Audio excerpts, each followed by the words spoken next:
예, 우리 하나님 말씀 보겠습니다. 하나님 말씀은 요한일서 2장 그리고 설교육정은 30회 있습니다. 요한일서 2장 15, 16, 17 교독합니다.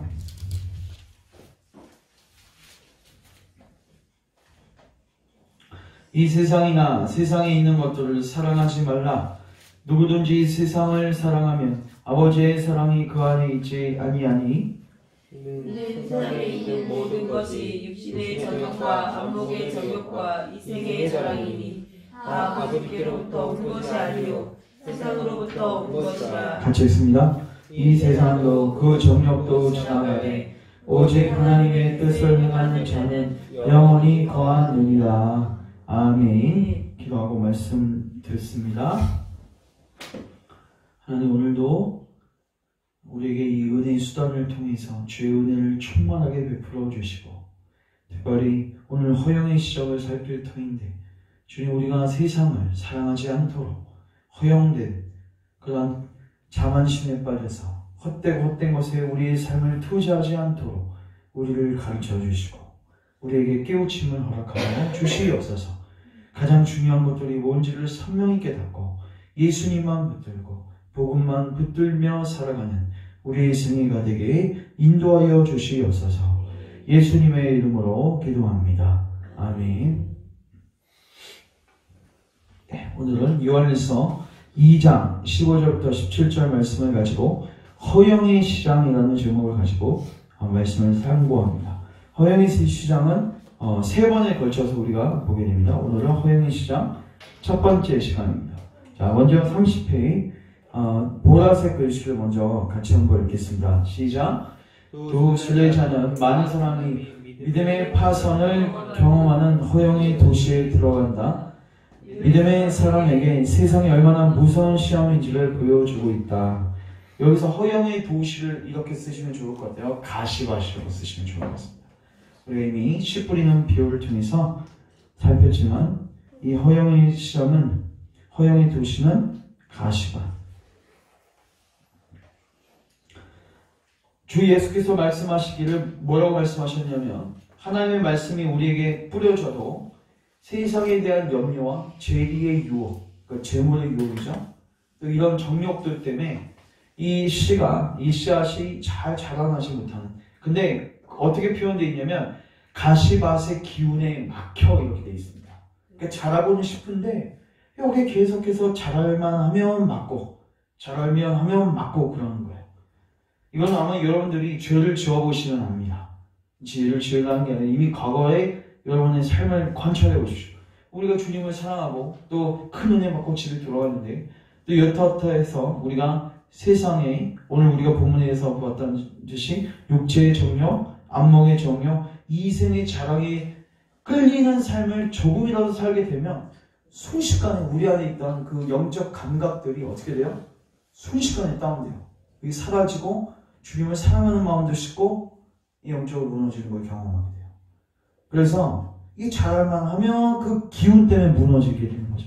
그래서 그런 가시밭을 보면 어떻게 하냐? 아예 가시밭을 제거해야 됩니다. 그 뚫고 나가면 되지 않습니까? 그 사이로 또 튀어나가면 되지 않습니까? 그게 안 된단 말이에요. 아예 그냥 그 가시를 제거해야 됩니다. 그래서 오늘은 그 부분들을 살펴보도록 하겠습니다. 아마 우리가 주의를 살펴서 잘 이해될 것 같아요. 자, 보겠습니다. 첫 번째 줄. 그들이 광야를 거의 빠져나올 즈음 우연히 성실히 뒤를 돌아보다. 자, 지금까지는 누구하고 얘기 많이 했죠? 수다쟁이. 수다쟁이는 어떤 부류에 가깝죠? 밭으로 표현하자면 돌짝밭하고 가깝습니다. 그러니까 일시적 믿음이죠. 맞죠? 말만 있고 참된 신앙이 없는 자예요. 근데 허영의 시장은 가시밭하고 가깝습니다. 물론 둘 다 가짜 믿음인데 이제 주께서 분류를 그렇게 하신 거죠. 자, 그들이 광야를 거의 빠져나올 즈음 우연히 성실히 뒤를 돌아보다 어떤 사람이 따라오는 것을 발견했다. 성실은 그를 알고 있었다. 성실이 크리스천에게 누가 우리에게 오고 있는지 아십니까? 라고 물었다. 크리스천은 그를 바라보면서 내 좋은 친구이신 전도자. 여기 줄 치세요. 내 좋은 친구이신 전도자입니다. 그래서 성취는 여기도 좀 치세요. 예, 저에게도 역시 좋은 친구시지요. 저에게도 좁은 문으로 가는 길을 알려주셨거든요. 전도자가 그들에게 와서 인사했다. 자, 이게 무슨 광경이냐면 이제 그들은 허영의 시장에 들어가게 돼요. 이제 여기 표현되어 있지만 놀랍게도 순례 여정의 한 코스가 오늘 허영의 시장이에요. 이게 무슨 의미인지 아시겠습니까? 우리는 세상 밖에서 사는 존재가 아니라는 거예요. 누구든지 다 어디서 살아요? 세상. 우리는 수동주의를 지향하지 않습니다. 이게 그 당시에 잘못된 또 영적, 중세 때 이제 많이 있었던 영성이죠. 수돈 영성. 청교도 시대 때만 해도 이미 수돈 영성이 이제 많이 보급됐을 때인데 그들은 세상을 이기기 위해서 세상 밖으로 나가려고 했던 자입니다. 근데 주님께서는 그렇게 말씀하지 않으셨어요. 예수님께서도 친히 세상 가운데 사셨죠. 그래서 순례 여정 한가운데 이 허영의 시장이 있는 거예요. 근데 놀랍게도 뒤에도 나오겠지만 이 시장이요. 무슨 5일장, 6일장도 아니고 24시간 360일. 이건 뭐예요? 매일마다 우리는 이 유혹과 싸우게 되고 이 유혹이 직면하게 된다는 거죠. 그리고 이 유혹이 굉장히 강력해요. 그래서 위에 보라색 글씨 보면 많은 사람이 믿음의 파선을 여기서 경험하게 돼요. 그래서 주께서는 이러한 시험을 잘 극복할 수 있도록 누구를 붙여주시죠? 전도자를 붙여주세요. 그러니까 이러한 유혹이 올 때마다 주께서는 이러한 은혜 수단 안에 들어갈 수 있도록 이러한 사람들과 교제할 수 있도록 하나님께서 인도하시는 거죠. 물론 우리 편에서는 이제 또 어떻게 적용할 수 있냐면 우리가 일주일 삶 속에서 또 세상에 나가잖아요. 맞죠? 그러면 우리가 주의 날을 어떻게 생각하면 돼요? 이 전도자를 만나는 시간이라고 하면 돼요. 사역자의 설교를 듣고 또 우리가 말씀을 듣고 하는 이 시간들을 잘 보내지 못하면 사실 일주일 삶이 온전히 세워질 수가 없다. 주에 한번 걸리게 되면 어떻게 되죠? 2주 동안에 그 삶을 살아야 되는데 힘듭니다. 그래서 이 부분들을 우리가 잘 적용을 했으면 좋겠습니다. 자, 전도자하고 이제 대화하는 내용을 보겠습니다. 사랑하는 자들이여 평화가 있기를 바랍니다. 그리고 여러분을 도와주신 분들에게도 평화가 있기를 바랍니다. 환영합니다. 어서 오십시오. 네, 좋은 전도자님, 선생님의 모습을 배웠을 때 저에게 베푸신 친절, 저희 영원한 생명을 위해 피곤하게 여기지 아니하시고 수고하신 것이 생각났습니다. 그때 성실도 감사드려요. 천번이라도 환영합니다. 오 사랑하는 전도자님, 이렇게 동행해 주시니 불쌍한 순례자인 우리가 매우 바라던 일입니다. 그러면서 내 친구들이요, 줄치세요. 우리가 헤어진 이후는 어떻게 여행하셨습니까? 오늘날을 표현할까요? 우리가 주일에 만나서 뭐 하자? 너 일주일 어떻게 살았어? 나눔이에요. 어떻게? 그러니까 주일은 여러분 왜 여러분 인터넷 설교가 들으면서 집에서 예배하면 안 되는지 아십니까? 요새 그런 사람도 있어요. 그리고 인터넷으로 좋은 설교 듣고 그 집에서 예배하면 되지. 근데 집에서 하면 뭐는 할 수 없죠? 본인이 얘기할 수는 없죠. 점검받을 수가 없는 거예요. 맞죠? 그래서 교회 안에서는 일방적이지 않습니다. 사역자의 말씀을 선포하지만 또한 성도를 또한 그 말씀을 어떻게 이해하고 또 일주일 삶 속에서 어떤 유혹들이 있었고 어떤 삶을 살았는지를 나누는 게 필요하다. 그래서 우리가 헤어진 이후로 어떻게 여행하셨습니까? 구체로 무엇 동그라미, 어떻게 동그라미, 무엇을 만났습니까? 그리고 그때마다 당신은 어떻게 최신했습니까? 이걸 묻는 거예요.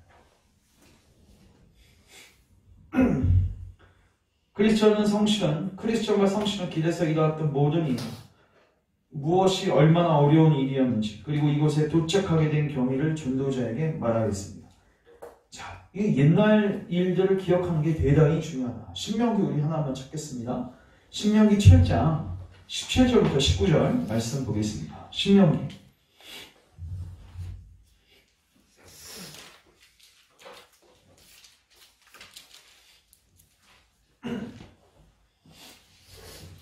신명기 7장 17절부터 봅니다.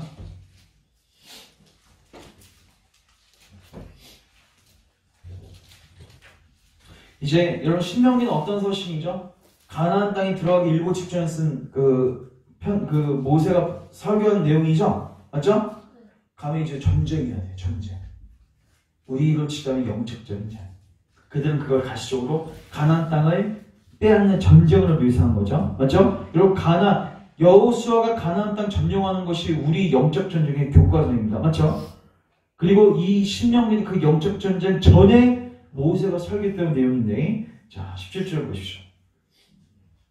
내가 혹시 심중에 이르기를 이 민족들이 나보다 많으니 내가 어찌 그를 쫓아낼 수 있으리요 하리만. 이게 뭐예요? 우리가 일주일 삶 속에서 죄의 유혹에 강력하고 또 환란들이 있으면은 나는 이길 수가 없어. 10중 8구 우리 보통 이렇게 단정하고 가죠. 근데 18절 권면합니다. 그들을 뭐하지 말라? 두려워하지 말고 내 하나님 여호와께서 기억하십시오. 내 여호와 하나님을 기억하는 것뿐만 아니라 내 여호와 하나님께서 바로와 온 애굽에 행하신 것을 잘 기억하래. 19절 같이 읽습니다. 시작. 내 하나님 여호와께서 너를 인도하여 내릴 때에 내가 본 그의 시험과 이적과 기사와 강한 손과 깜빡을 기억하라. 내 하나님 여호와께서 내가 두려워하는 모든 민족에게 그와 같이 행하실 것이오. 뭐하라? 기억하라. 기억하라. 자, 8장 2절도 보시죠. 내 하나님 여호와께서 이 40년 동안 내게 광야 길을 걷게 하신 것을 뭐하라? 기억하라. 기억하라. 우리가 잘 해야 하는 게 뭐예요? 꼭 해야 되는 거? 기억해야 하는 거예요. 자, 8장 11절도 보십시오. 내가 오늘 내게 명하는 여호와의 명령과 법과 규례를 지키지 아니하고 내 하나님 여호와를 잊어버리지 않도록 삼갈지어다 하면서 쭉 내려가서 14절 내 마음이 교만하여 내 하나님 여호와를 잊어버릴까 염려하노라. 그러면서 주님을 기억하고 주님이 하신 일들을 뭐해라? 기억하라. 계속해서 고면하고 있죠. 자, 이제 다시 앞으로 오시면 27장 우리 21절도 한번 읽겠습니다. 시작. 너는 그들을 두려워하지 말라. 너희 하나님 여호와고 크고 두려운 하나님이 너희 중에 계십니다. 그러니까 신자들은 일단 뭘 해야 되냐면, 물론 이 간증의 요소가 많은 사람도 있고 적은 사람도 있습니다. 맞죠? 그러니까 적은 사람은 많은 사람의 얘기를 들으면서 용기를 또 얻어야 돼요. 여러분 잘 보십시오. 여기에서 제일 영적 경험이 풍부했던 사람이 누구예요? 누굽니까? 여러분 지금 놀랍게도 지금 이 편지를 받고 있는 이 설교를 듣고 있는 자들은요, 사실 바로와 온 애굽에 행한 일을 보지를 못한 자들입니다. 맞죠? 이미 부모 세대는 다 죽었고 이들은 여호수아, 갈렙, 모세 빼고는 지금 3명 빼고는 이걸 단순히 뭐한 존재예요? 들은 존재예요. 그러니까 이거를 아주 체험적으로 아는 사람이 누구예요? 모세, 그리고 여호수아, 갈렙. 그러면은 그 모세와 같은 사람, 영적 경험이 풍부한 사람들은 그 성도들에게 뭘 나눠야 됩니까? 하나님께서 우리 삶 가운데서 어떤 승리를 주시는지 자기 삶을 통해서 간증하는 게 또 필요해요. 맞죠? 그러나 먼저 공통 분모는 뭐예요? 주께서 우리에게 베풀어 주신 복음, 주님께서 그리스도 안에서 행하신 놀라운 일, 그리고 그걸 의지했더니 내가 승리했던 이 놀라운 승리를 우리가 서로 나누고 들어야 돼요. 그리고 이 경험이 많은 사람은 확신에 거할 수 있거든요. 그 사람은 자기만 알고 자기만 확신 속에 있으면 안 되고 믿음이 연약한 자들에게 이거를 알려주고 그들도 믿음 가운데서 승리할 수 있도록 도와줘야 돼요. 그 역할을 한 사람이 모세고 나중에 그게 여호수아입니다. 그래서 나중에 여호수아가 살아있을 때는 이게 가나안 땅을 아주 난공불락의 가나안 땅을 점령하게 되는데 이제 여호수아가 죽고 난 다음에 그 땅 가운데 이제 어려움이 찾아오게 되죠. 그래서 리더의 역할과 또 이 하나님을 깊이 체험한 사람의 위치, 이 역할이 굉장히 중요하다. 그 다음에 이제 이 체험이 없는 사람들도 그것을 믿고 뭐하는 거예요? 순종했더니 이제 뭐하게 돼요? 그들도 순종하게 되죠. 그러면 승리하게 되죠. 그러면 그들도 그 경험을 이제 알게 되는 거예요. 체험적으로. 그래서 이게 교회 안에서 그렇게 되면 이제 믿음이 점점 자라갈 수 있게 된다. 그런데 일단은 우리에게 이미 얻은 증거대로 늘 믿어야 되는 거예요. 맞죠? 더 큰 증거를 물론 구해야 되겠지만 이미 우리에게 주셨던 그 말씀과 또 우리 삶 가운데 일하신 하나님의 흔적들을 보고 믿고 우리의 몸을 의의 병기로 들어야 된다. 그러면 주님께서 승리를 주시고 그 가운데서 우리의 믿음이 또 확장되는 거죠. 자, 그래서 지금 뭘 해야 된다? 우리가 예배 시간에 또 주일에 모여서 서로 나누고 또 어떤 승리를 주셨는지를 기억하고 하나님을 예배하고 찬양해야 된다. 지금 전도자하고 즉 크리스천하고 성실히 바로 이 작업을 하고 있는 것입니다. 그러면서 이제 전도자가 듣고 있다가 이제 검면을 하죠. 당신들이 시험을 만났으나 승리하셨다니 정말 기쁩니다. 많은 약점이 있었지만 오늘까지 이 길을 계속 오셨군요. 나와 당신들에게 매우 기쁜 일입니다. 줄치세요. 저는 씨를 뿌렸고 당신들은 거둘 것입니다. 사실 목회자는 뭐하는 존재입니까? 씨를 뿌리는 존재이고 그렇게 씨를 뿌리면 성도들 안에서 열매가 맺히는 것을 기대하는 거죠. 그래서 여기 보니까 승리하니까 전도자도 뭐하다고 표현하고 있어요? 정말 기쁩니다. 근데 지금도 기쁘긴 기쁘지만 그날이 오면 마지막 때가 오면 그때는 씨를 뿌린 자와 거둔 자가 함께 즐거워할 것입니다. 그리고 줄치세요. 당신들이 끝까지 붙잡고 포기하지 아니하면 때가 이르매 거둘 것입니다. 중요한 거는 견디어야 돼요. 오래 참아야 돼요. 포기하지 않아야 돼요. 그래서 전도자가 그렇게 계속 용기를 북돋아주고 있는 것이죠. 자, 멸류관이 당신들 앞에 놓여 있습니다. 이것은 썩지 않는 것 동그라미 치세요. 자, 전도자가 이 세상에 있는 이 유혹들, 또 이 어려움들을 이겨낼 수 있는 방식이 뭐냐? 하나님께서 우리에게 주시는 것들이 어떤 것들이다? 썩지 않는 것이다. 이걸 꼭 기억하셔야 돼요. 썩지 않는 것이다. 그러면 나머지는 다 뭐다? 썩는 거. 이따가 허용 시장 들어가서 보겠지만 거기 있는 건 다 뭐예요? 일시적인 거예요. 다 썩어요. 얼마 안 가요. 이거를 깨닫는 게 매우 중요해요. 따라서 다름질에 얻도록 하십시오. 이 멸류관을 위해 출발한 사람들 가운데 멀리 간 사람도 있고 어떤 이들이 들어와서 그들의 멸류관을 빼앗기도 했습니다. 그러니 당신들은 멸류관을 꼭 붙잡고 다른 사람들이 당신의 멸류관을 빼앗지 못하도록 하십시오. 그 다음에 이제 줄 치십시오. 당신들은 아직 마귀의 사정거리에 있습니다. 또 전도자가 뭘 얘기해 주냐면 너희들이 정신 차려야 하는 이유가 뭐냐면 마귀의 공격이 있을 거라는 거예요. 그러니까 안일하게 못 만들죠? 계속해서 긴장하게 만드는 거죠. 여기 마귀의 사정거리라는 표현을 쓰고 있어요. 그래서 죄에 대하여 싸우기는 했으나 피 흘리기까지 저항하지는 않았습니다. 거기 가로치시고 히브리서 12장 4절 써놓으세요.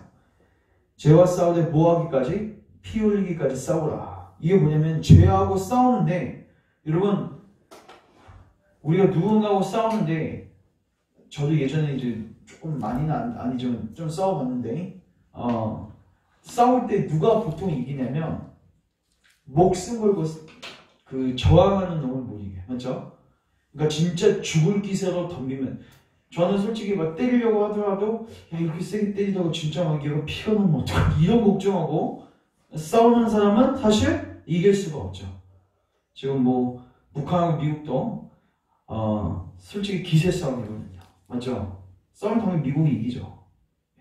근데 미국도 핵 위협에 들어올 수 있으니까. 근데 만약에 미국이 정말 지도자가 김정은도 예측 못하는 대통령이 된다. 물론 트럼프도 예측 불가하지만 정말 김정은보다 더한 그 뜨거운 감자 같은 대통령이 돼서 안 되겠다. 그냥 핵 쓰고 다 망해버리죠. 진짜 이런 대통령이 딱 얹잖아요. 그럼 김정은 예측이 안 되니까 어떻게 돼요?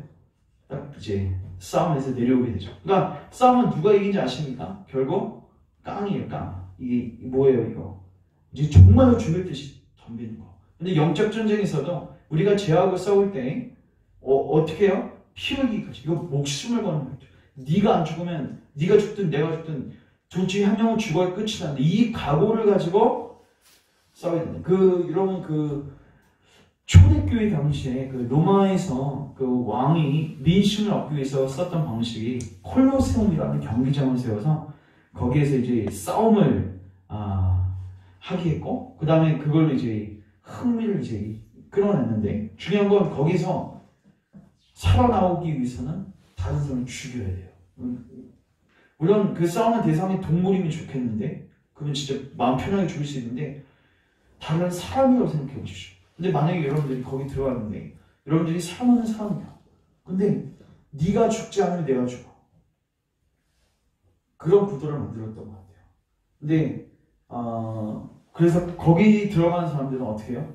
목숨 걸고 싸웠습니다. 그러니까 우리가 사실 기억하십시오. 내가 선빵을 때리지 않으면 내가 선빵을 맞게 돼 있어요. 그래서 쟤와 싸울 때는 어느 정도 적정선 거리 유지하면서 혹시 방어만 하고 이렇게 해서는 안 돼요. 아주 저돌적으로 싸워야 된다. 피 흘리기까지 싸워야 된다. 즉 그것을 이야기하고 있는 것입니다. 그렇게 하지 않으면 마귀에게 잡아먹혀요. 자, 그 다음 4번 다음이 하나님 나라가 항상 당신들 앞에 있게 하십시오. 이것도 줄치세요. 이게 무슨 말이죠? 이미 하나님 나라 우리에게 임했죠. 근데 보이지 않으니까 우리가 잘 잊어먹는 거예요. 맞죠? 그래서 그 하나님 나라가 항상 당신들 앞에 있게 하십시오. 우리가 이번 주일에도 아마 이 하나님 나라로 설교를 살필 것입니다. 그리고 보이지 않는, 이것도 줄치세요. 보이지 않는 것들 동그라미. 보이지 않는 것들에 대해 확고히 믿으십시오. 그리고 또 밑에 줄치세요. 세상이 들어오지 못하도록 하십시오. 그 다음에 마음을 살피십시오. 마음을 살피십시오. 그 다음에 정욕에 사로잡히지 않도록 하십시오. 왜냐하면 만물보다 거짓되고 신이 부패한 것이 마음이기 때문입니다. 당신들의 얼굴을 굳게 하십시오. 하늘과 땅의 모든 권세가 당신들 편에 있습니다. 그러니까 이제 이들이 또 주일 예배가 끝난 다음에 일주일 참석해서 세상에 나가서 이제 싸워야 될 거 아니에요. 맞죠? 어떻게 싸우러 가는 거예요? 일주일 참석해서 너가 직장에 나가면 야 하나님 나라보다 직장이 더 하는 실제인 것 같아. 맞죠? 그건 보이니까 상사의 관계가 더 실제인 것 같아. 그럴 때마다 계속해서 상기해야 되는 게 뭐예요? 보이지 않는 게 있지. 하나님 나라에. 그러니까 지금 여기 이미 임했지. 내 안에 하나님 계시지. 그렇게 계속 묵상하고 매 순간마다 피 흘리게 전투해야 된단 말이에요. 그 작정, 계속하면 이제 힘들잖아요. 맞죠? 전쟁하면 힘들잖아요. 그러니까 오늘 그냥 좀 적당하게 전투하자. 그러면 어떻게 돼요? 마귀의 사정거리 안에 들어옵니다. 그건 정욕에 사로잡히게 되고 세상에 사로잡히게 돼서 그 기운에 맡겨서 열매가 자라나지 못하는 그런 형국에 처하게 된다. 자, 그때 크리스천은 전도자의 권고에 감사했습니다. 그리고 자신들의 남은 여행길에 도움이 되도록 좀 더 말씀해 달라고 요청했습니다. 자, 줄치세요. 그들은 전도자가 선지자 줄치시고 동그라미 치시고 선지자로서 그들에게 일어날 일들과 그것들을 어떻게 극복하고 저항해야 하는지를 말해줄 수 있다는 것을 알고 있었기 때문입니다. 전도자를 뭘로 표현했어요? 선지자. 자, 대표적인 사람이 이제 고린도후서 2장 가보시면 바울이죠. 요새 새벽기도 때 고린도 전서를 좀 읽었는데 이런 한번 디테일하게 한번 몇 번 이렇게 반복해서 읽으시면 대단히 적용점이 많은 서신서입니다. 고린도후서 2장 11절.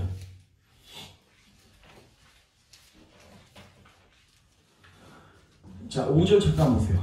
지금 바울이 뭐 하고 있냐면요. 그 교회 안에서 바울을 욕했던 사람이 있어요. 바울이 증거한 복음을 깔아뭉갰던 사람이 있는데 중요한 건 이제 교회에서 그 사람을 치리했습니다. 치리했는데 바울이 5절 보시면 근심하게 한 자가 있었을지라도 나를 근심하게 한 것이 아니요 어느 정도 너희 모두를 근심하게 한 것이니. 잠시만요. 어느 정도라면 내가 너무 지나치게 말하지 아니하려 합니다. 이런 사람은 많은 사람에게서 벌받는 것이 마땅하다. 이게 좀 이상하죠? 이게 좀 번역이 잘못됐는데 영어 성경 보면 이너프라고 있습니다. 이게 뭐냐면 충분하게 벌 받았다는 거예요. 그러니까 이제 그만 뭐해라? 다그쳐라 이거예요. 우리가 혼내는 게 필요하죠. 근데 너무 도를 지나치게 해서 그 사람 교회를 떠나거나 오히려 탈선하게 될 수도 있단 말이에요. 그런 사람들 보면 어떻게 해야 돼? 우리가 이제 그만하자. 바울이 지금 그렇게 하는 거예요. 근데 왜 그렇게 할까요? 7절 같이 한번 읽겠습니다. 시작. 그런즉 너희는 차라리 그를 용서하고 위로할 것이니 그가 너무 많은 근심에 잠길까 두려워하노라. 그러므로 너희를 권하노니 사랑을 그들에게 모이라 나타내라. 왜 바울이 그렇게 했을까요? 11절 그 이유가 나와있습니다. 같이 읽습니다. 시작. 이는 우리로 사탄에게 속지 않게 하려 합니다. 우리는 그 계책을 알지 못하는 바가 아닙니다. 그러니까 바울은 사탄이 어떻게 공격하고 어떻게 교회를 무너뜨리고 어떻게 우리에게 다가오는지를 아주 상세하게 알고 있습니다. 심지어 이를 매듭지는 이 타이밍에도 사탄이 이 비집어서, 이 틈을 비집어서 들어와서 이 부분으로 또 교회를 해주고 엉망진창 만들 수 있는 것을 바울은 알았어요. 좋아요. 치리했어요. 좋아요. 이제 교회가 승리한 것 같아요. 근데 또 그 틈에 또 사탄이 뭐 할 수 있어요? 계략을 가지고 들어올 수 있단 말이에요. 이걸 통해서 또 그 치리를 받은 그 사람이 이제 신앙을 떠나고 교회를 떠나고 하나님을 대적하는 사람이 될 수 있다는 거예요. 사탄이 그렇게 아주 치밀하게 A 아니면 B, 그러면 또 C안이 있냐? 예, 있습니다. 그것도 실패하는 D안, E안, F안, 여러 가지 안들이 있는 거예요. 이것들을 우리가 다 뭐 해야 된다? 알아야 된다. 그래서 우리가 지혜를 구할 필요가 있습니다. 그래서 교회는 뭐냐? 이런 영적 전장의 실제를 배우는 장소가 돼야 된다. 우리가 성경에서 배워야 되고 또 각자가 삶에서 분투하는 과정 속에서 서로 취득한 지혜를 나누는 것이 교회가 되어야 된다. 자, 이제 6번 다음에 봅시다. 성실도 크리스천의 이런 요청에 동의했습니다. 왜 전도자에게 다시 좀 더 거면해달라고 요청한 거예요? 지략가라고 생각한 거예요. 3절. 맞죠? 그래서 전도자는 이제 다음과 같이 말하기 시작했습니다. 내 아들들이여, 복음의 진리의 말씀 가운데 하나님 나라에 들어가려면, 줄치세요. 하나님 나라에 들어가려면 많은 환난을 겪어야 한다는 말씀. 제가 찾지는 않습니다. 사도행전에 바울이 이미 언급한 바 있습니다. 우리가 하나님 나라에 들어가려면 얼마나 많은 환난을 받아야 하는지를 바울이 분명히 언급했어요. 다시 말씀드리면 당신들은 모든 도시에서 어려움 동그라미, 환난 동그라미.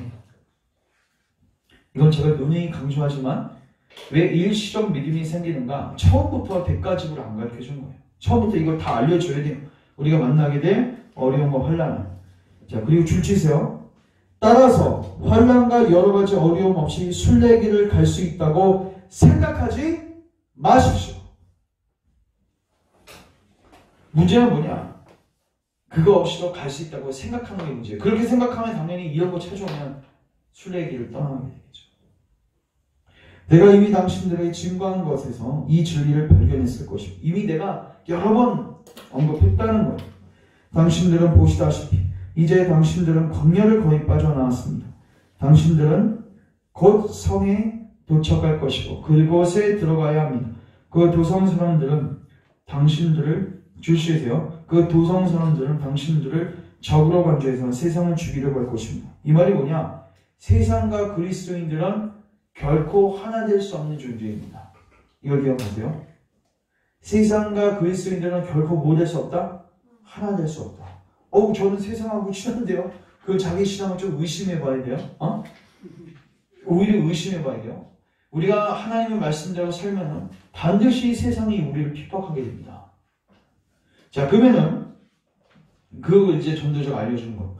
당신들 모두 아니면 한 사람이라도 반드시 동그라미 치세요. 반드시 피로써 믿음을 증거해야 합니다. 찾지는 않고요. 요한계시록을 보면요, 예수님께서 마지막 때 그 천국에서 일어나는 일들을 지금 보여주고, 지금 천국에 이런 무슨 일이 일어나고 있는지 아십니까?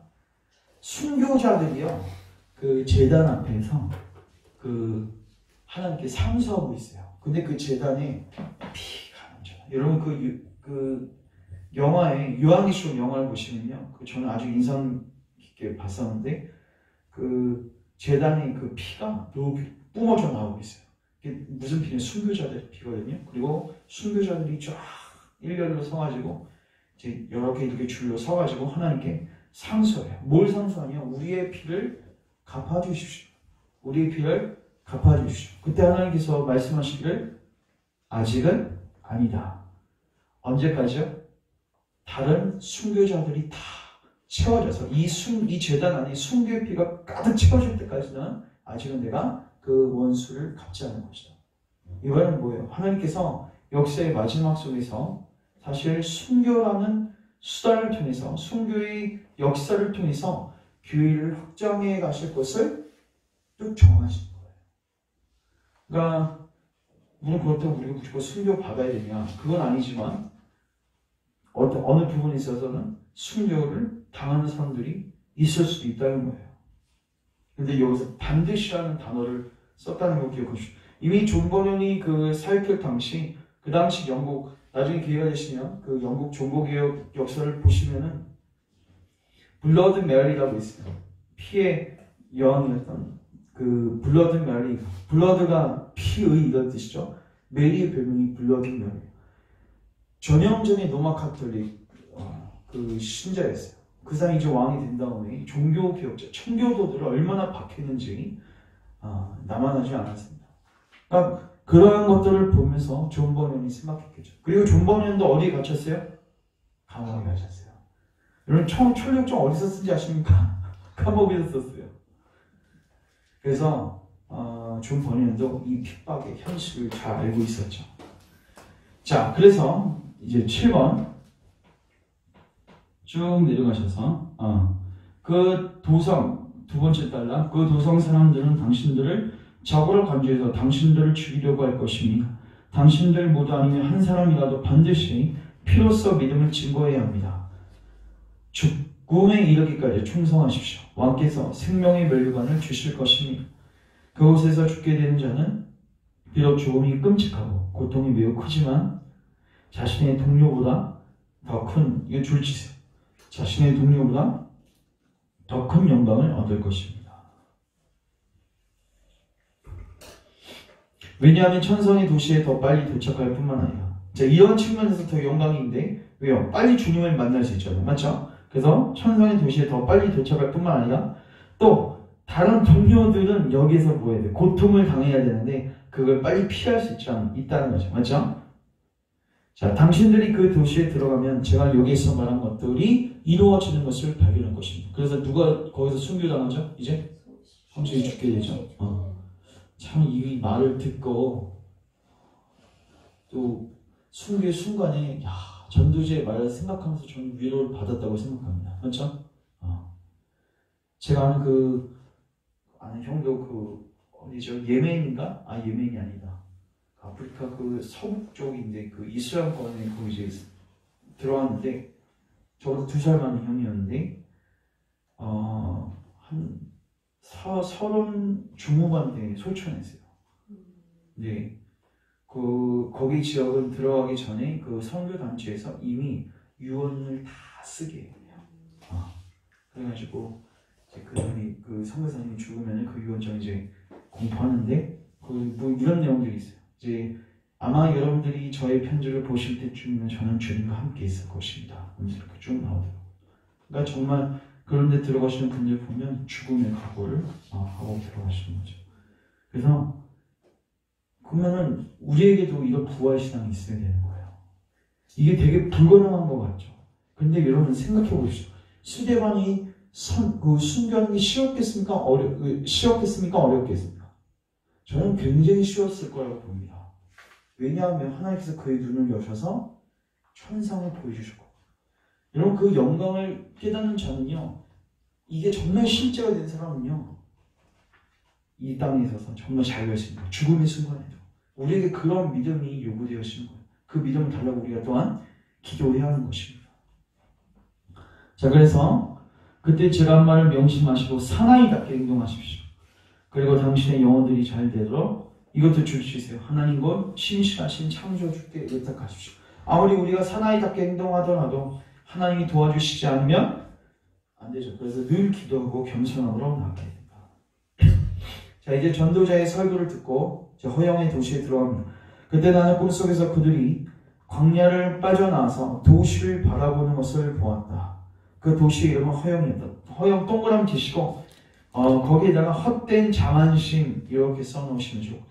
허영이 뭐냐? 허영이 뭐예요? 자만심.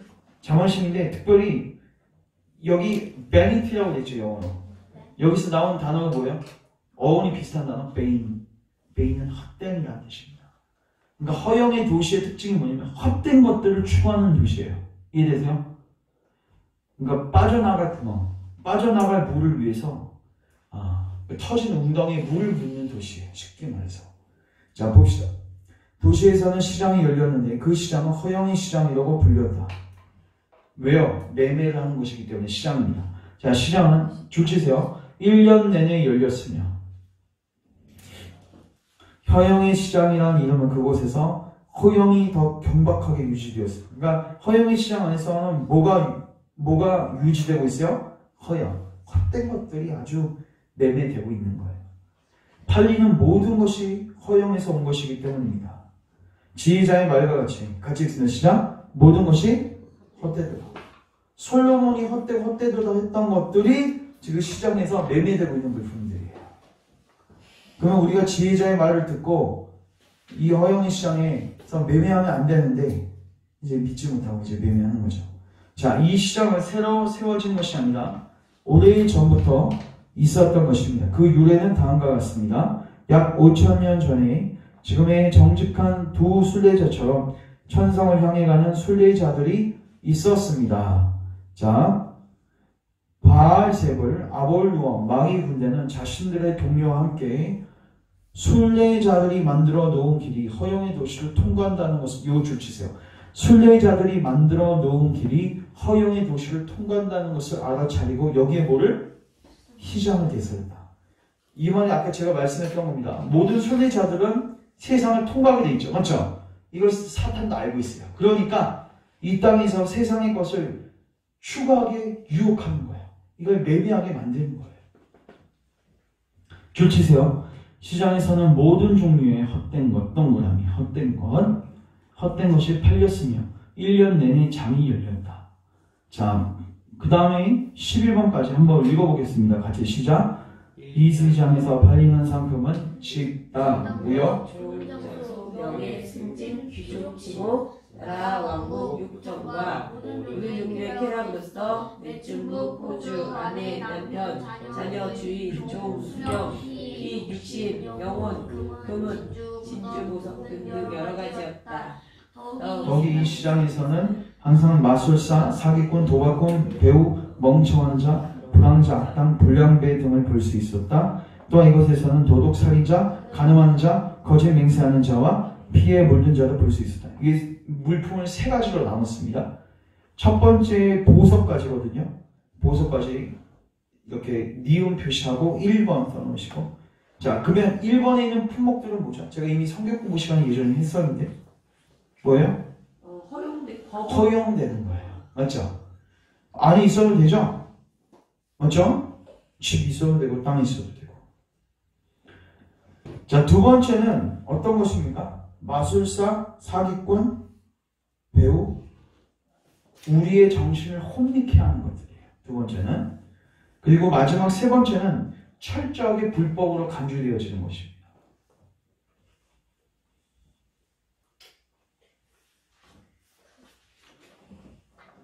근데 우리가 이제 첫 번째 것에 조금 우리가 더 주안점을 가질 필요가 있어요. 야, 이것까지 지금 이걸 허용이라고 하는 거냐? 맞습니다.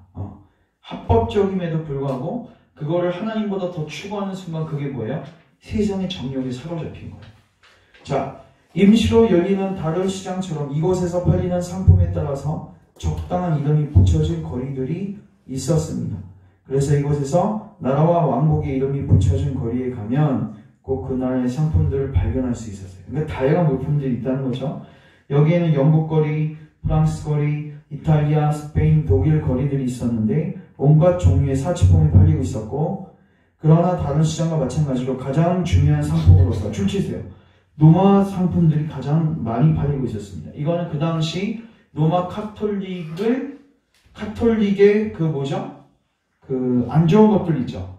그런 것들이 매매되고 있는. 그러니까 로마 카톨릭의 가르침, 또 예배 시각적인 효과들, 이런 것들이 그 인기가 많았죠. 그 당시. 맞죠? 유럽 전역에 있었으니까. 영국 사람과 몇몇 다른 사람만이 로마 상품을 싫어했죠. 물론 일부는 싫어했지만 많은 사람들이 그걸 추종했죠. 내가 이미 말했듯이 천성으로 가는 길은 정욕적인 시장이 열리는 이 도시를 통과하게 되어 있어서, 이걸 줄치세요. 정욕적인 시장이 열리는 이 도시를 반드시 통과하게 됩니다. 그러니까 저는 이제 여러분들이 자녀 양육하실 때도 수돈주의적인 영성으로만 키우시면 안 되고, 이제 세상에 나가서 거기에서 견뎌 인내낼 수 있도록 잘 양육하셔야 돼요. 그렇다고 또 어떤 분은 세상에 무슨 세상 사람 되게 만드는, 그러니까 균형이 중요한 거예요. 세상에 완전히 파묻히게 해서는 안 되고, 세상에서 완전히 담싸워서 독불장군처럼 살게 해서는 안 되고, 세상에 들어가서 빛과 서금이 되게 키우셔야 돼요. 그게 하나님 원하시는 양육의 방식이다. 자, 그래서 통과하게 되어 있어서 천성으로 가고자 하는 이는 이 도시를 통과하지 않으려면 뭐 하는 수밖에 없어요?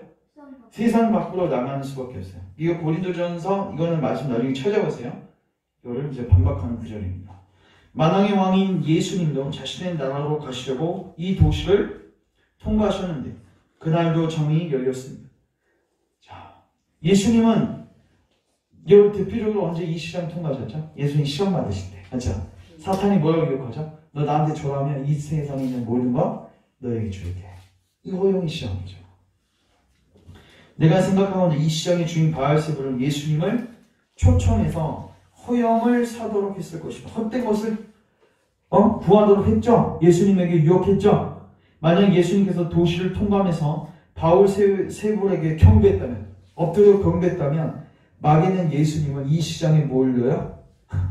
주인으로 만들었을 것입니다. 예수님은 존경받으실 만한 분이었기에 바알세불은 예수님을 이 거리 저 거리로 데리고 다니며 잠깐 동안 이 세상의 모든 왕국을 보여주었고 가능한 한 예수님을 유혹하고 흥정해서 헛된 것을 사도록 시도했다. 자, 줄치세요. 그러나 예수님은 상품들의 마음을 두지 않으셨고 이런 헛된 것들에 대해서 조금 더 개의치 않으시고 도시를 뭐 하셨어요? 떠나셨다. 이 시장은 오래전에 세워져서 지속되었으며 매우 큰 시장이었다. 자, 우리 마지막으로 요한복음 17장. 그럼 예수님은 왜 이렇게 사셨는가? 어떻게 세상에서 살지만 세상의 마음을 두지 않고 살 수 있죠? 그 비결이 무엇이죠? 예수님이 어떻게 그 삶을 사는지 그 비결을 잘 보십시오. 여러분들이 이 세상에서 헤어나올 수 있는 방식을 알게 됩니다. 17장, 16장. 우리 15절부터 읽겠습니다.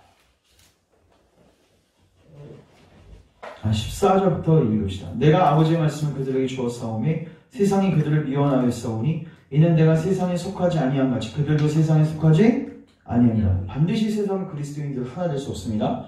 내가 비옵는 것은 그들을 세상에서 데려가시기를 위함이 이게 뭔 말이에요? 주님, 저희 제자들 힘드니까 빨리 세상에서 건져주세요. 빨리 주님께 데려가 주세요. 그렇게 기도하지 않았어요. 다만 세상이 여전히 있지만 악에 빠지지 않게 기도한 겁니다. 그러면서 16절 같이 읽습니다. 시작. 내가 세상에 속하지 아니한 같이 그들도 세상에 속하지 아니하였사옵나이다. 자, 이게 바로 세상을 이기는 방식이에요. 자기가 어디에 속하지 아니한 걸 아는 거예요? 세상에 속하지. 그 자기는 어디에 속했어요? 하나님, 나라, 백성을 인식하는 것입니다. 쉽게 말해서 자기의 뭐를 인식해야 돼요? 국적을 인식해야 됩니다. 자기의 국적을 인식해야지 승리하는 삶을 살 수 있습니다.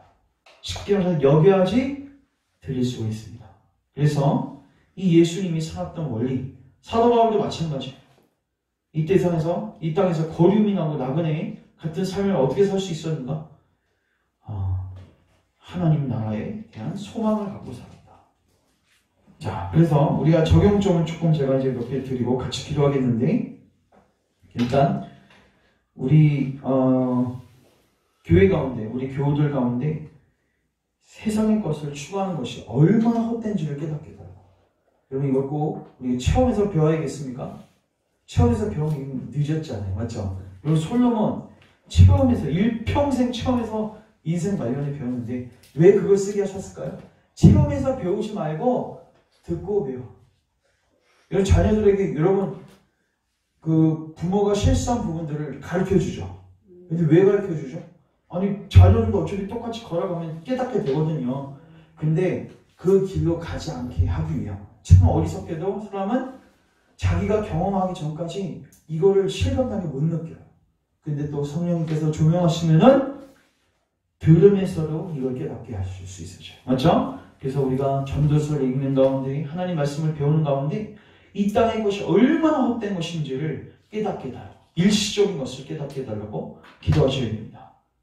그 다음에 두 번째,